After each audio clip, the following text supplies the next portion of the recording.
The xenobiological research station on Krell 9 had been Dr.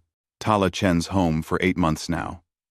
And in that time, she had learned 3 critical things about the native Krellian apex predators. They were highly intelligent, fiercely territorial, and absolutely fascinated by her ballpoint pen. It started innocuously enough. Tala had been conducting her routine behavioral observations from behind the reinforced transparent barrier when she noticed the juvenile watching her. The cub, no bigger than a terrestrial wolf but with 6 legs, crystalline fangs, and eyes that could track movement in 17 different spectrums, sat motionless at the edge of the enclosure.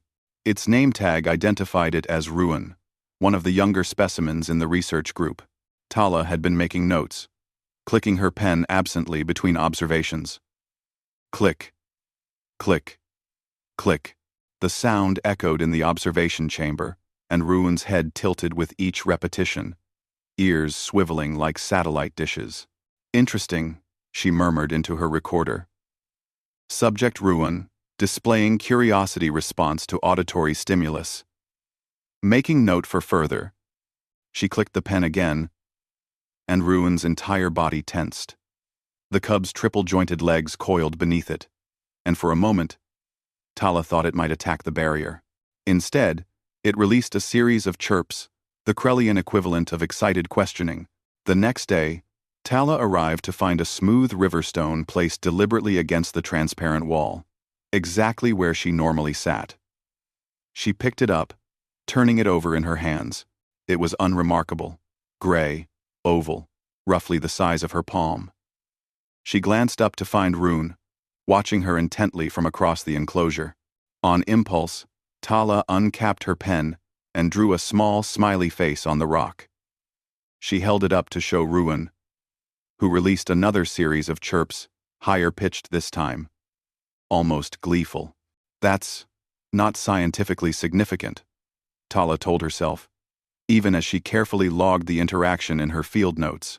By the end of the week, there were 7 rocks. Ruin had apparently recruited help.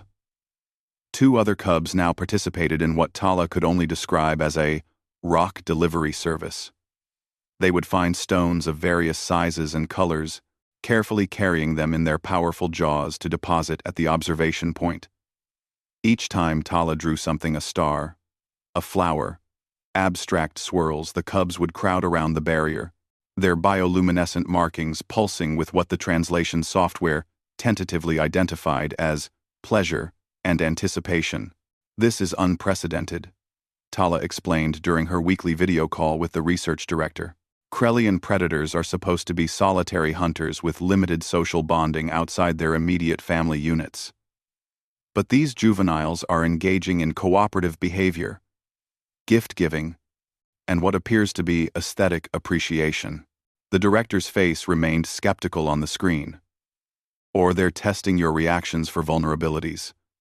They're predators, Dr. Chen. Don't anthropomorphize. But Tala knew better. She had spent enough time observing predators across a dozen worlds to recognize hunting behavior versus genuine curiosity. This was something else entirely. The breakthrough came 3 weeks later. Tala had been working through a particularly complex mathematical model, scribbling equations on her datapad with the stylus before switching to her trusty pen for notes on actual paper. Old habits from Earth died hard, and there was something satisfying about physical writing that haptic feedback could never replicate. She was so absorbed in her work that she didn't notice the silence in the enclosure until a sharp tap-tap-tap drew her attention. Ruin stood at the barrier, one clawed appendage striking the transparent surface in a deliberate rhythm. Behind the cub, the others had arranged themselves in a semicircle. In front of them lay not rocks this time, but something far more intriguing. A large, flat piece of shale, its surface smooth and dark, perfect for writing. Tala's breath caught. "You want me to write on that?" Another tap. The universal translator picked up low-frequency vocalizations. Affirmative. Request. Engage. Her hands trembled slightly as she approached the material transfer chamber, a small airlock designed for moving objects between the observation area and the enclosure. She had never used it for anything like this.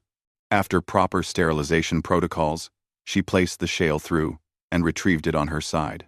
The cubs pressed closer to the barrier, their bioluminescent patterns pulsing in synchronization. Tala uncapped her pen. For a moment, she hesitated, wondering what to write. Then, following instinct over protocol, she drew what any human would draw when making first contact. A simple representation of their two species, standing together, a human stick figure and a Krellian cub, side by side. The reaction was immediate and profound. The cubs erupted into a symphony of chirps, their markings blazing so bright that Tala had to shield her eyes. Rune pressed against the barrier. And for the first time, Tala saw the cub's expression clearly not the blank, predatory stare she had been trained to expect, but something warm, something joyful. "They understand," she whispered, her voice cracking with emotion. "They actually understand." Symbolic representation. Over the following months, the rock signing sessions became a daily ritual. The cubs brought increasingly elaborate materials, crystalline formations that sparkled when marked, pressed leaves from the native flora, even sheets of carefully flattened bark. Tala drew everything she could think of. Scientific diagrams, representations of Earth, stories told in simple pictures.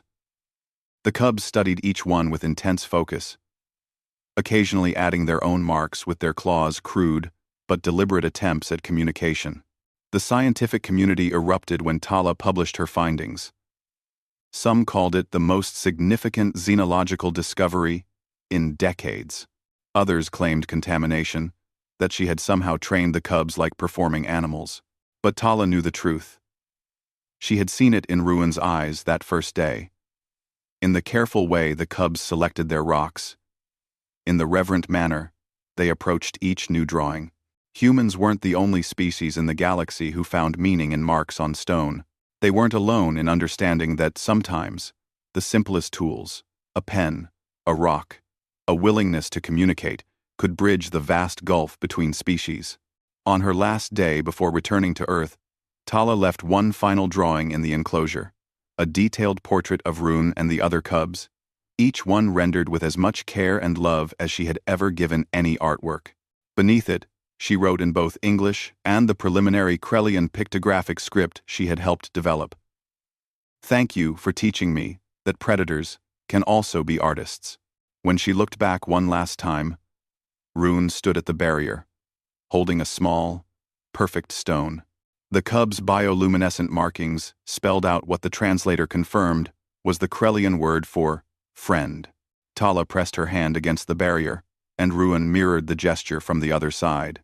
Some bridges, she realized, are built not with technology or language, but with the simple human impulse to create, to share, to connect. And sometimes, in the vast darkness of space, a predator cub brings you a rock and changes everything you thought you knew about the universe.